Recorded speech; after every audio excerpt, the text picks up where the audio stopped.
E aí, galera, beleza? Agora o vídeo polêmico. Pô, agora eu ganho um processo. Qual a diferença da Irata, da NEAC e da Bend? Bom, vamos lá. Vou falar bem rapidinho da origem do acesso por corda, beleza? Então, o acesso por corda, galera, a primeira instituição do mundo é a IRATA, International Rope Access Trade Association. É a primeira associação do mundo de profissionais do acesso por corda. A galera tem uma bagagem gigante, né? Augusto, a gente já tem a norma brasileira. Tem, foi copiada da IRATA. Ah, a gente tem a norma britânica, que foi a primeira norma do mundo. Foi copiada do procedimento IRATA, basicamente. Então, assim, a Irata é a primeira, é a precursora, é o nome mais forte que a gente tem no mundo. Augusto, mas você é a NEAC? Sou a NEAC também é internacional. Hoje eu tô no Chile trabalhando, vou voltar para o Brasil até o final da semana, mas a Irata é a primeira do mundo. Quando começou a atividade vertical no Brasil, a gente não tinha uma norma, uma lei. Então, se você pegar algumas literaturas antigas, né, própria exploração de petróleo, você vai ver o cara fumando, o cara usando freio 8, né, que é um equipamento esportivo, usando aquela cadeirinha esportiva, né, o baudrier.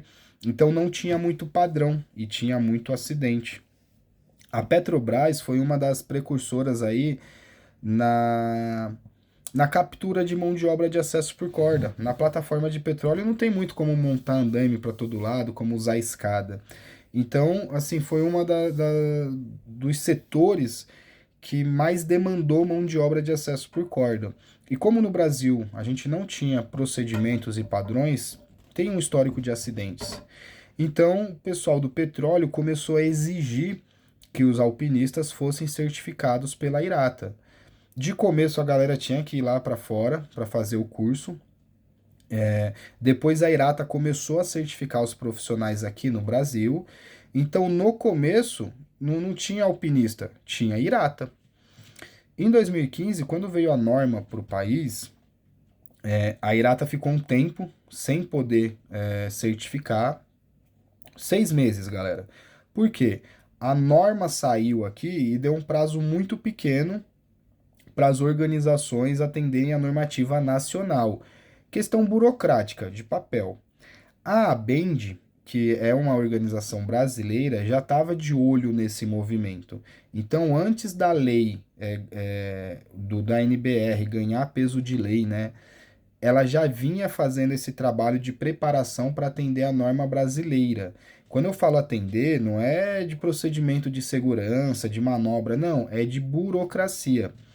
Então, quando em 2015 ficou obrigatório que os alpinistas para trabalhar no Brasil teriam que ser certificados por uma organização certificadora nacional, a Irata já atendia todos os procedimentos de segurança, mas não atendia a burocracia do Brasil. Então a gente teve um período de 6 meses que quem certificava era a Bend. A Irata correu atrás, né? A Irata tem muita expertise, a Irata foi a primeira, então ela também fez o Irata Brasil. E aí a gente tinha Irata, que pô, foi a fundadora, tinha a Bend, né, que é a certificadora nacional, que se adequou à norma e também fazia ali uma concorrência direta. E no meio dessa briga, a mais recente, né, a mais novinha, é a ANEAC, que assim, também baseado nos procedimentos de segurança, né, baseado no procedimento IRATA, atendendo à norma nacional, criou uma certificação própria, assim como a BEND. Elas, as três atendem à mesma norma. Elas têm algumas peculiaridades, algumas diferenças ali, né, na questão de manobra. Todas são seguras iguais, os fundamentos são os básicos, mas às vezes um backupzinho é feito um pouquinho diferente. Mas hoje a gente tem uma lei no Brasil que diz, uma orientação técnica do Ministério do Trabalho e Emprego, que diz que é crime você discriminar o alpinista por ele ser de uma organização ou de outra. É como se o camarada tivesse tirado uma carteira de motorista e você tem várias escolas, né, de motorista, né, várias autoescolas. Cada uma tem uma apostila diferente, mas todas atendem à mesma norma. É basicamente isso. A Irata, a Bend e a NEAC, elas atendem à mesma norma e cada uma tem uma apostila diferente, uma técnica de ensino diferente. Bacana? Então, na teoria, é tudo igual. Na prática a NEAC é mais barata.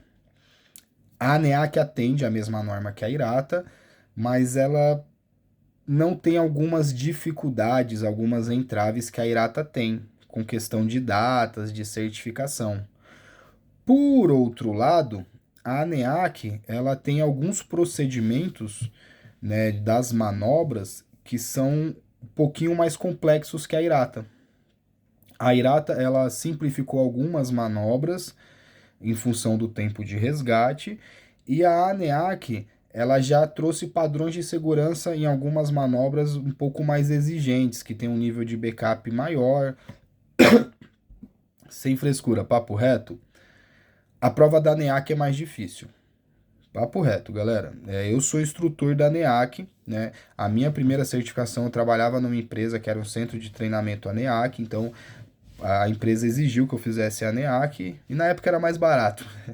Eu já trabalhava com resgate, eu gosto das duas, né? Eu trabalho, né, no Rio de Janeiro embarcado com uma equipe que é mista, que eu tenho profissionais IRATA, eu tenho profissionais ANEAC, mas assim, questão de prova. A prova da ANEAC ela é um pouquinho mais difícil, galera. Tem manobra ali que sofre. A IRATA. A IRATA, assim, o padrão da prova dela, para algumas manobras, né? Você tem um padrão. Não é que é inseguro, é que tem menos backup, a manobra é um pouquinho mais limpa, então acaba sendo um pouquinho mais fácil de executar. Na teoria, a ANEAC ela tem backups de segurança, procedimentos. Assim, galera, é detalhe bobo, é pouca coisa, mas tem algumas manobrinhas que realmente eles têm um padrão de segurança um pouquinho maior. Algumas eu acho desnecessário, outras eu acho bacana pra caramba, né? Que você tem um backup a mais, mas não quer dizer que a IRATA seja insegura. A IRATA faz isso há muito tempo, é a primeira do mundo, a gente não tem relatos de acidente por qualquer um desses procedimentos. É só a didática, igual eu falei pra você, cada autoescola ensina de um jeito. Então, quem já viu a prova das duas, comenta, fala, pô, a prova da NEAC é mais casca. Por outro lado, dependendo do setor que você vai trabalhar, a IRATA ela é muito mais bem aceita. Pô, eu sou a NEAC, galera. Se você quiser fazer um curso comigo, quiser que eu seja seu instrutor, vai ser top. Eu sou a NEAC, tá? Eu não defendo bandeira para nenhuma das duas. Eu vou fazer minha recertificação da NEAC agora e também vou fazer IRATA. Eu vou ficar sendo das duas instituições. Por quê? Porque dependendo do setor que você vai trabalhar, a IRATA é mais bem aceita. Por que isso? Eu já expliquei para vocês a origem do acesso por corda. Então, quando começou aqui, não existia alpinista, existia IRATA. Apesar de existir uma lei dizendo que as duas certificações é igual, que você não pode discriminar um alpinista por uma ou por outra, que é tudo a mesma coisa, ainda tem aquela galera que não tem conhecimento. Infelizmente, tem técnico de segurança que não entende do acesso por corda. Tem engenheiro que às vezes pergunta pra mim, né? Ah, você é a NEAC? Eu falo só. Ele fala, ah, você é IRATA da NEAC, então. Porque ele não entende. Pra galera, o acesso por corda é IRATA. A ANEAC também é uma organização internacional, atende a mesma norma que a IRATA. A questão é que a IRATA é mais antiga, ela é mais conhecida. Por lei, uma empresa não pode recusar o alpinista porque ele é ANEAC, né? Independente se ele é ANEAC, a Bend ou IRATA, a empresa tem que aceitar. Mas tem empresa que só vai aceitar IRATA, galera. O papo reto é esse. Beleza? Eu sou nível 3, eu já tenho muito curso, tenho muita experiência, então para mim é mais tranquilo. Eu, como ANEAC, hoje estou trabalhando no Chile. Pô, já trabalhei em plataforma de petróleo gringa, trabalhei em várias empresas. Quem segue aí a minha rede social sabe que eu já trabalhei, pô, em farmacêutica alimentícia, já trabalhei em montadora de automóvel, já trabalhei em mineradora, tubulão, todo, cara, linha de vida. O que você imaginar de acesso por corda, eu tô quase zerando o game. Eu já consegui trabalhar em quase tudo, gosto, né? E assim já tem uma facilidade. Para nível um, se você for para a indústria em São Paulo, cara, não tem problema nenhum. Se você for para o offshore no Rio de Janeiro, não é qualquer empresa que contrata IRATA. Eu mesmo, quando fui trabalhar no offshore, quase que não entrei porque eu era NEAC. Eu só entrei porque a galera já conhecia o meu trabalho, vieram me buscar ali pelo LinkedIn e abriram uma exceção. mas ainda tem empresas que, pela falta de conhecimento, pela falta de entendimento, ainda vão dar preferência para Irá, tá, galera? O papo reto é esse. Beleza? Tamo junto, galera.